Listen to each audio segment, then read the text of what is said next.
What have you learned from that whole situation? And have you adjusted anything in training to avoid that sort of situation again? I've learned a lot of things, and especially things like interviewers and reporters talking about stuff that they don't know, especially on Twitter, including you. And for that reason, I will not be answering your questions today, forever. Of course. And I know you don't want this question, Vergil. I know, but I've known you for a while. I'm going to go at it a different angle. Being from Dallas, and obviously you just said that you want to stay at 147 until you get your title. Is there a little bit of bias to hopefully make a fight with Errol Spence over Crawford because of the whole hometown in Dallas?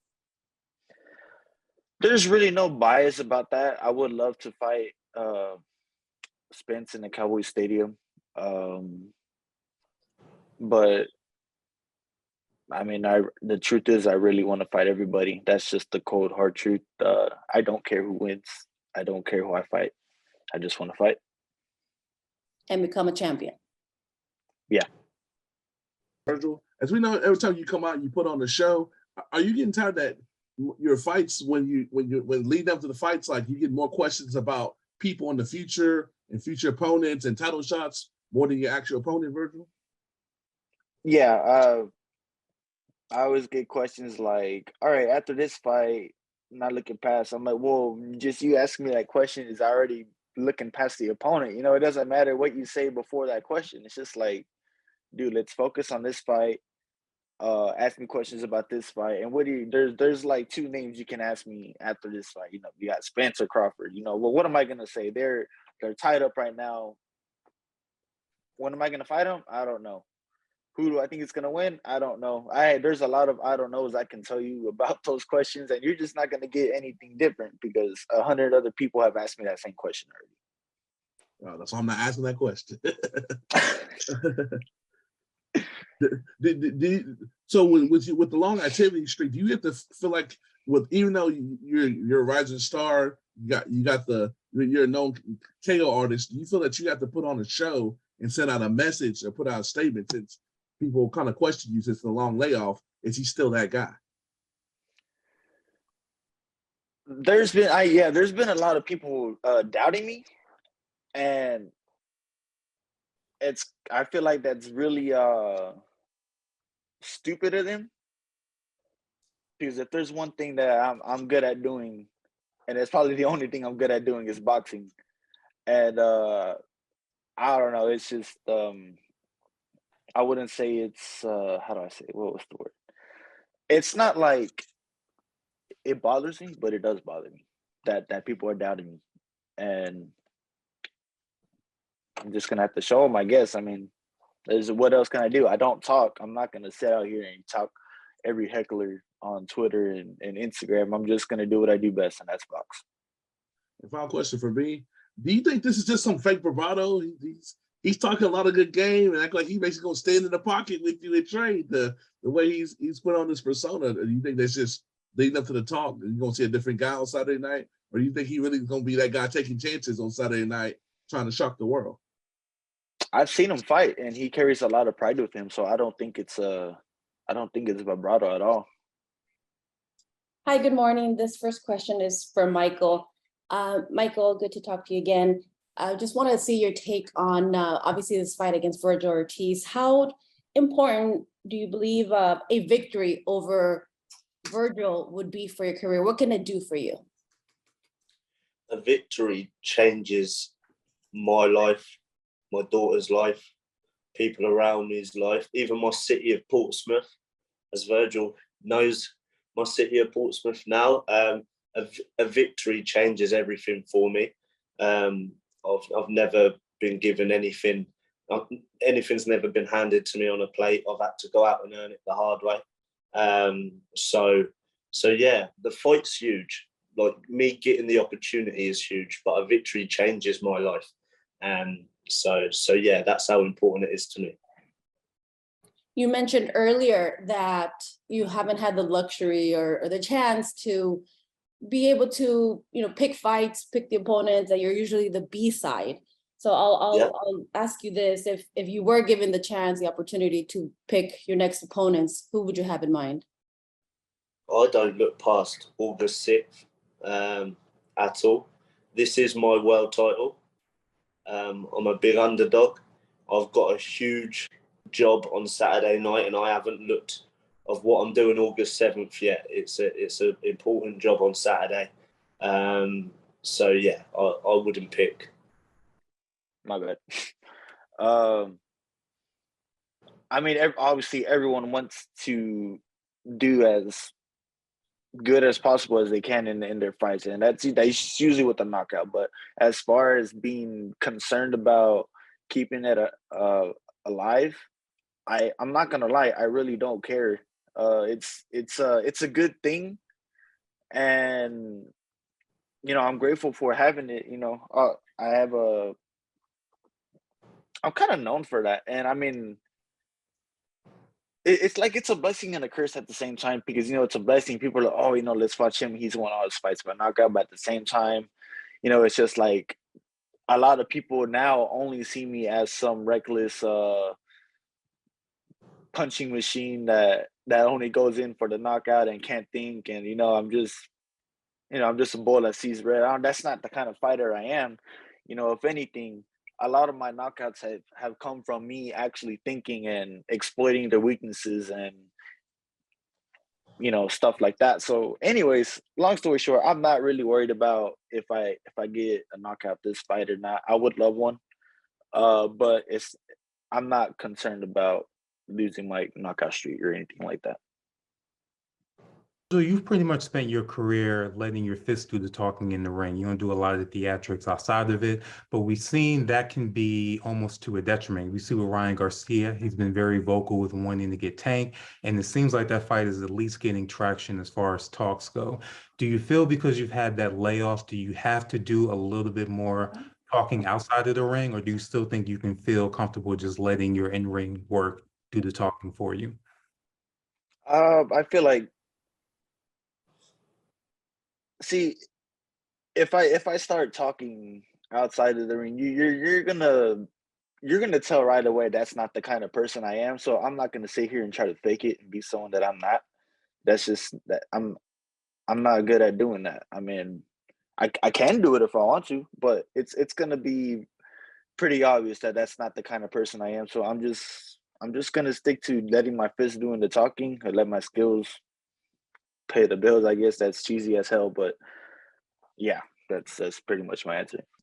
Obviously, you've mentioned in the past, like this, it's been a year that you haven't been in the ring. Win, lose on Saturday night, do you plan on being more active this year, regardless of that world title shot, Vergil? For sure. That's the minimum amount of fights that I want a year is 3. I would like to always get 4. If we can shoot for 5, I don't know if that's possible, but I'm more than willing to do it. I just want to get some rounds, and I would get this experience. And boxing career is probably the shortest career of any sport. So I want to make sure that I put in as much work as I can. I agree. And my last question for you is, I read the article on Boxing Scene today, and it mentioned, if you don't get that world title shot soon, you're looking to move up to 154 based off of what has happened, obviously, in your previous camp. So I'm wondering, is there a timeline in your head for that? Is there a timeline where if that world title shot doesn't come by the end of 2022 or by the end of 2023, that you have a timeline for when you're going to move up? They might have misquoted me. I said that I wasn't going to move up until I get a world title. Yeah. So what I'm saying is, if that world title doesn't come, like, obviously you want that world title as soon as possible. So, or is there no timeline? You're not moving until the world title shot comes. I'm not moving. No.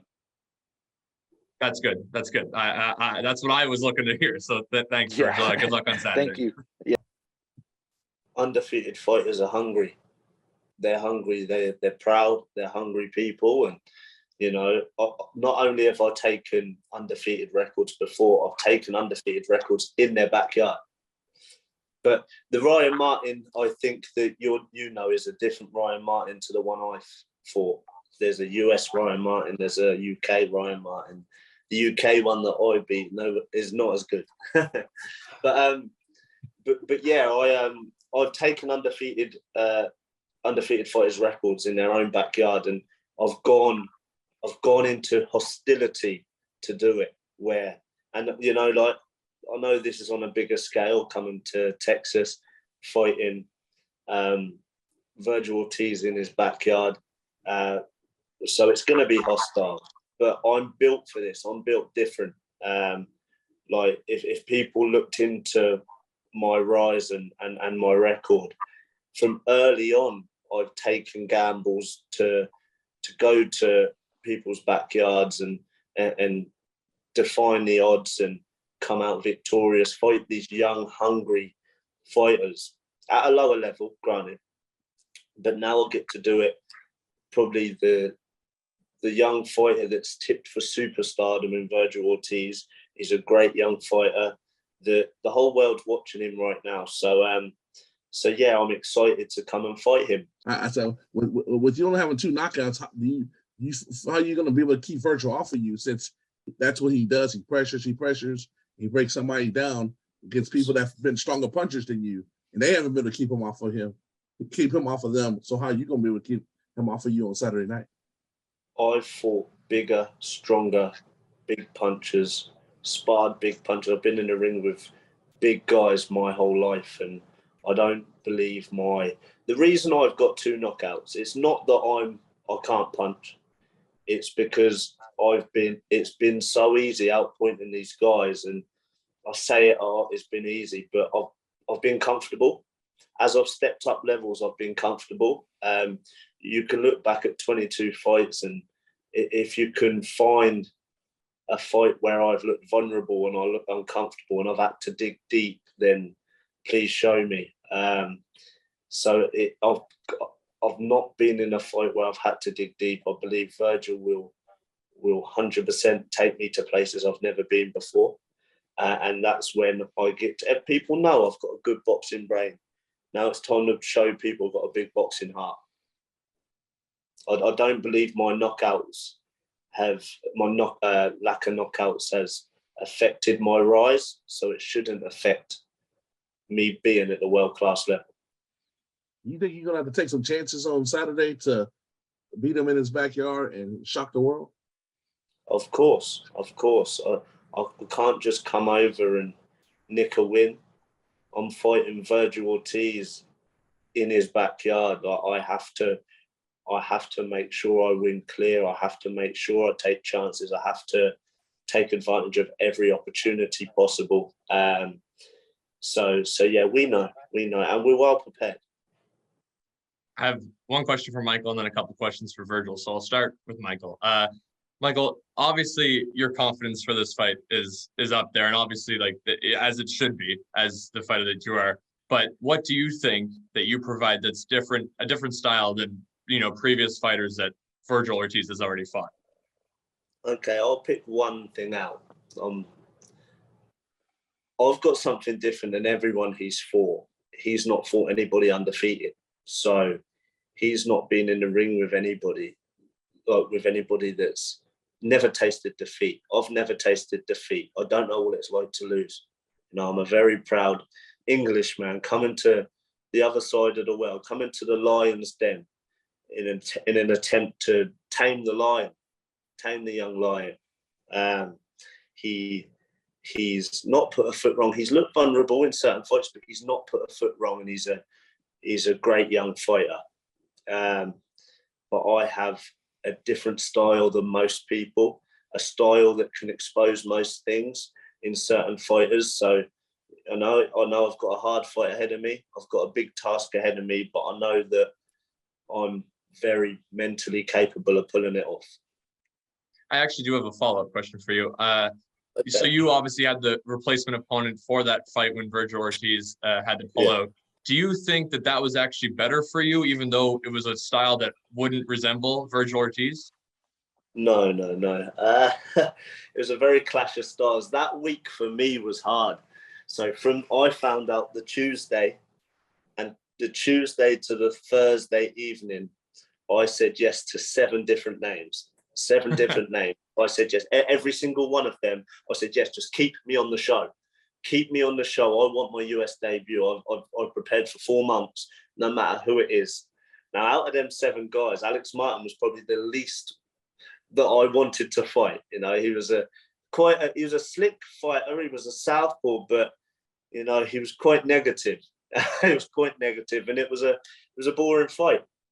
I was prepared to fight somebody the complete opposite for nearly 4 months. I think I found out the November because we was originally fighting in January, so it was a long time. And like even my last 3 fights, I'm a very clever, tactical, awkward fighter, but my last 3 fights have been Alex Martin, who's a negative southpaw, and it was a clash of styles. Before that, I fought the Polish guy who, after 1 round, he was in a shell for 10 rounds. So I had to try and before that was I fought a guy over in it was in Gibraltar called Chris Congo, I was the B side, he was favoured, and I was on the front foot, and I was the one making things happen for the whole fight. And people that know me, I'm better when there's somebody coming to take my head off. You know, I get excited about being in that danger zone. But I haven't been able to do it in a long time. I haven't been able to do it as I've been going up levels. So yeah, people really haven't seen half of what I can do, I believe. You know, so yeah, I'm excited for Saturday night. Well, first off, I did see his fight, and what I saw was 2 southpaws that kind of had the same styles. Is a bit of a clash of styles. So not only is the opponent that he fought on that day a complete different style of mine, it's just there's really nothing that I could take away from that fight, because he didn't fight someone that fought like me. You know, that was a different version of him fighting someone else. So there's really not a whole lot for me to go off of, if that makes sense. Yeah. And as far as the camp, I mean, camp went great. You know, we basically did the same thing from the last camp to this camp as far as like tactics and all that stuff. So pretty good. Okay. Then last question. So yeah, that you mentioned that almost you're out of the ring. You had your setback before the March fight. Was there anything different in terms of just preparation, maybe less sparring, less, you know, from a previous week or months, maybe, you know, starting your weight controller to control your weight, or how was in that sense different preparation wise from previous fights? Yeah, I mean, so basically we were supposed to fight in January, so I was getting ready before that, and we were in basically full camp mode like right before that. And you know, when I train, I'm like 110%. My body was going like just training as hard as I can possibly train. And we didn't fight in January, we fight in March. And I think with just all those months, just back to back with like nonstop training, I had like 3 days off after we came back from California in December the first time. My body just couldn't take it anymore by the time we got to March. So I mean, this time we had no fall throughs with the schedule this time. My body feels great and we're ready to go. Yeah, it feels great. First of all, how are you doing in there? So it's been a long time. It's been great. I forgot the question already. I'm over here skipping shit. What you say? No. How does it feel? You are okay. No, I remember. Really I remember active that. fighter. You are a really active fighter, and it's been a year. So how is the feeling? You feel desperate at some point that you can fight? I wouldn't say desperate. I mean, fortunately, time is on my side. I'm only 24 years old. At the same time, I don't want to be wasting time. You know, I should have fought 3 or 4 times already by this time since August, and that's time we won't get back. But I try my best to remain optimistic about any scenario, no matter how negative it is. But yeah, I feel very happy. I'm very excited to be back in the ring, and I'm just ready to put on a great show for the fans all across the world. Vergil, you know this for sure. Boxing in Mexico is not only a sport; it's a religion. And in Mexico, everybody's talking about Vergil Ortiz. So how is the feeling to be part of the Mexican boxers? Because again, it's not a sport. It's not only boxing in Mexico, and you know that, and for the Mexicans as well in USA, boxing is a religion, and you are part of the Mexicans now, like a great star. Yeah, I mean, honestly, that's my people. I every time I go to Mexico, I always feel like I'm at home. You know, it's a different feeling. The people there are so united. I feel like everyone's just very friendly to each other, and uh, to have that support from my own people, obviously, that's I love that. Makes me feel great. Makes me feel like I'm doing something. And how much you actually know about Mikey the Problem and his career? I mean, I don't know too much. I know where he's from. I get a lot of people on Twitter and Instagram saying that he's gonna beat me. I'm familiar with Portsmouth, I believe it's called. Yeah. I know it pretty much now. Um, I mean, there's not like a whole lot to go off of. I don't know anything like obviously like about his interests or his personal life or nothing about that. I do know he's 22-0, 2 knockouts. You know what? I mean, here's how I see it as like if you don't have a whole lot of power and you have 2 knockouts, I would say it's almost impressive to have an undefeated record because you you, you have to make it up somehow, right?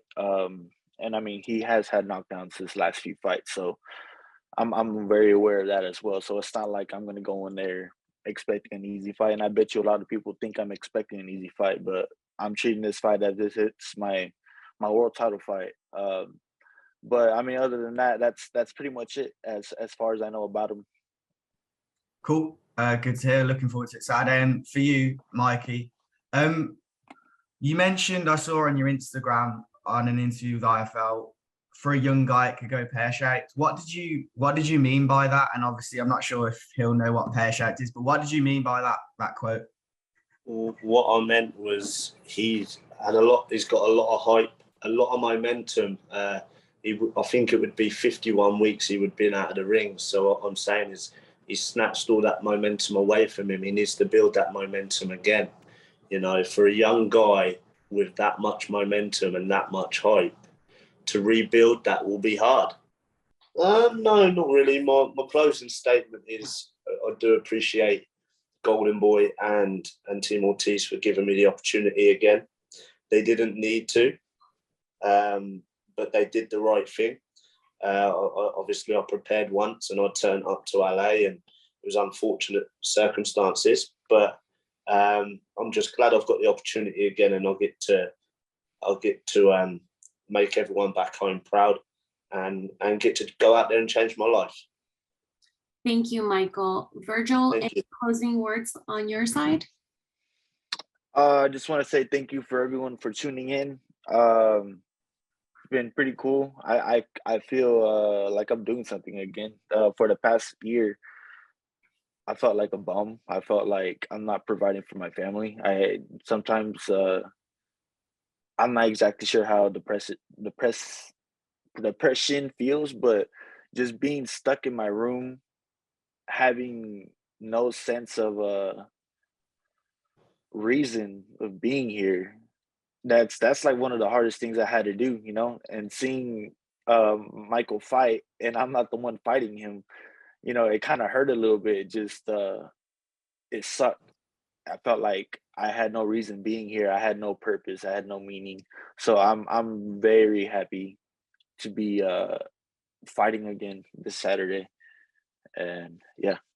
Thank you so much for watching this video, and make sure to subscribe for more videos of your favorite fighters over here on Fight Up TV, and give us a follow online as well at Fight Up TV on Twitter and on Instagram. We appreciate it, guys.